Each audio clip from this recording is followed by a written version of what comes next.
horor kali ini dialami Iwan dan adiknya Yogi. Saat mereka berdua ngekos di dekat Menara Saida, mereka berdua sudah tahu mengenai cerita urban legend kelangkaran dari Menara Saida.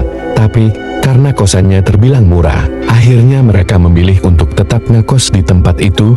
Menara Saida disebut sebagai gedung angker, beralamat di Jalan MT Haryono, Jakarta Selatan, atau berseberangan dengan Stasiun Cawan, dan memang menjadi salah satu tempat horor di ibu kota. Asalnya bangunan Menara Saida Jakarta ini sudah lama tidak ditempati, bahkan dibiarkan kosong sejak tahun 2007. Jadi nggak salah kalau banyak cerita-cerita seram di bangunan bergaya Romawi ini sudah menjadi urban legend. Saking terkenalnya tempat ini, bahkan sempat diangkat menjadi film horor di tahun 2015. Konon ada beberapa kisah mistis yang terjadi di tempat ini. Beberapa orang mengaku sempat melihat beberapa lampu di Menara Saida kerap menyala sendiri di beberapa lantai pada malam hari. Padahal petugas keamanan menyatakan bahwa tidak ada lampu yang dinyalakan. Kemudian juga mengenai penampakan perempuan berbaju merah.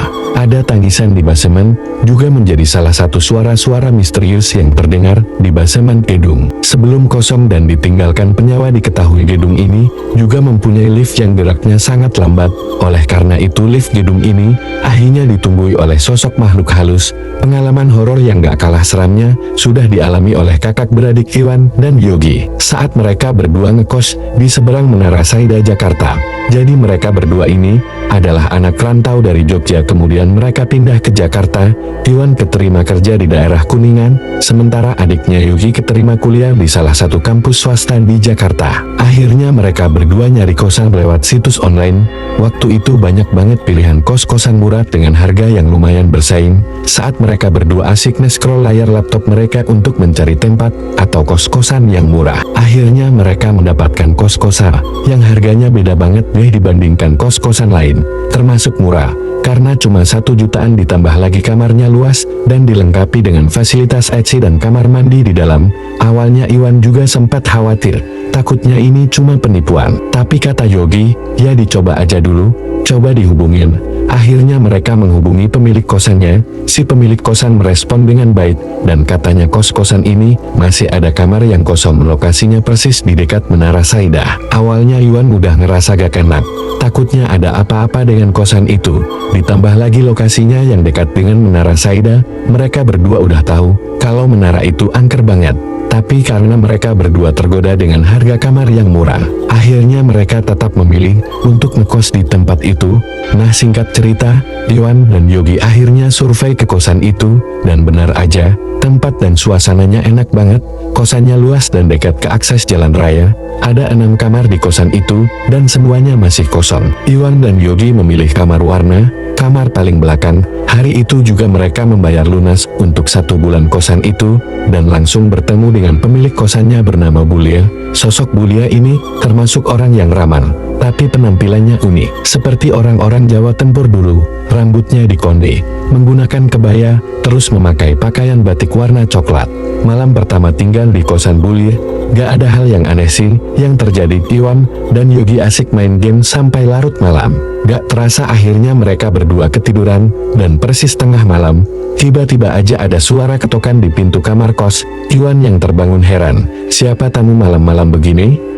Masih dalam kondisi ngantuk, pikirnya, Iwan mau buka pintu kosan, dan saat pintu dibuka, anehnya tidak ada siapa-siapa. Suasana kos-kosan sepi. Iwan sempat mikir, kalau dia lagi dikerjain, ada yang jahit, ya mungkin pemilik kos-kosan, keluarganya atau siapapun itu. Spontan Iwan teriak, "Woi jangan ganggu, orang lagi tidur," sambil menoleh ke arah kiri dan kanan. Tapi tetap gak ada siapa-siapa di situ. Suasana sepi. Iwan balik tidur lagi. Mendadak terdengar ketukan pintu lagi. Tapi sempat Iwan melihat ke arah jendela, ada bayangan ibu kos yang lewat. Dia sempat mikir, ngapain malam-malam ibu kosnya di depan pintu kamar mereka. Bersamaan dengan bayangan itu, lewat tiba-tiba tercium aroma melate yang masuk ke dalam kamar mereka. Aromanya pekat banget. Mendadak mereka berdua merinding. Apa benar bayangan yang lewat itu adalah ibu kos? Dia berteriak, Bulia. Tapi gak ada jawaban sama sekali. Mereka lalu menuju ke arah pintu dan membuka pintu kos mereka. Tidak ada siapa-siapa aja. Mereka berdua mau menutup pintu kamar mereka. Tiba-tiba terdengar lirih suara perempuan sedang nyinden, persis suara Ibu Lia. Tapi suaranya sayup-sayup dari arah kamar Bulia, kata Yogi. Itu beneran suara Bulia yang lagi nyinden. Karena iseng Iwan mencoba untuk mengecek kamar Bulia, dan memang dari arah kamar terdengar jelas suara perempuan sedang nembang atau nyinden saat ia berbalik arah menuju ke kamarnya. Tiba-tiba dia berpapasan dengan adiknya, Yogi. "Kak, makan yuk," perkata Yogi. "Yahlah Yogi, jam segini, mau makan di mana coba?" Yogi menjawab, "Ini Jakarta Kak, masih banyak tukang nasi goreng di jalan." Iwan bilang, "Ya udah kamu tunggu di depan pagar, aku ambil dompet dulu." Saat Iwan mau masuk ke dalam kamar untuk mengambil dompet, jelas terlihat si Yogi masih dalam posisi tidur di atas kasur. Terus tadi yang ajak makan cari nasi goreng di depan itu siapa?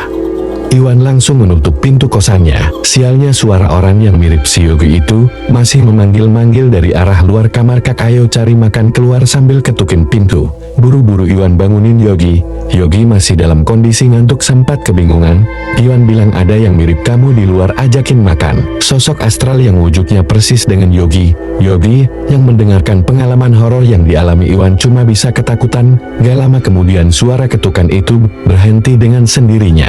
Malam itu dilewati Iwan dan Yogi dengan suasana yang sangat aneh dan tidak enak.